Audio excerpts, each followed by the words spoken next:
আজি আমি সদৌ অসম বৰ্ণ নিকায় কৰ্মচাৰী সন্থাৰ আহ্বান মৰ্মে আমি আজি বৰপথাৰ শাখায় আমি আজি দুদিনীয়া কৰ্মবিৰতি পালন কৰিছোঁ।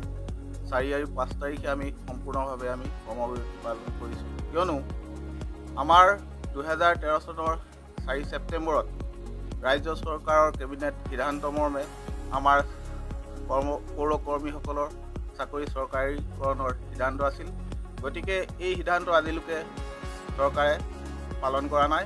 দ্বিতীয়তে আমাৰ যি নেকি মাহে মাহে আমি দৰমহা পাব লাগে, সেই দৰমহা আজিলৈকে আমাৰ আদায় দিয়া নাই। আমি প্ৰায় 31 মাহৰ আমি দৰমহা আজিলৈকে পাবলৈ আছোঁ।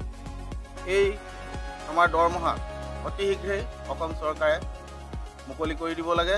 আজি আপোনালোকৰ ইলেক্ট্ৰনিক মাধ্যমৰ যোগেদি আমি আমাৰ অসমৰ মাননীয় মুখ্যমন্ত্ৰী মহোদয় আৰু আমাৰ বিভাগীয় মন্ত্ৰী মহোদয়ক আজি বিনম্ৰভাৱে আমি অনুৰোধ জনাইছোঁ যাতে আমাৰ এই দাবীসমূহ অতি শীঘ্ৰে পালন কৰক।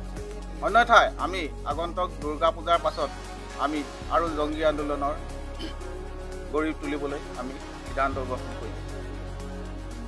এই দাবী ন্যায্য দাবী, ন্যায্য দাবী, আমাৰ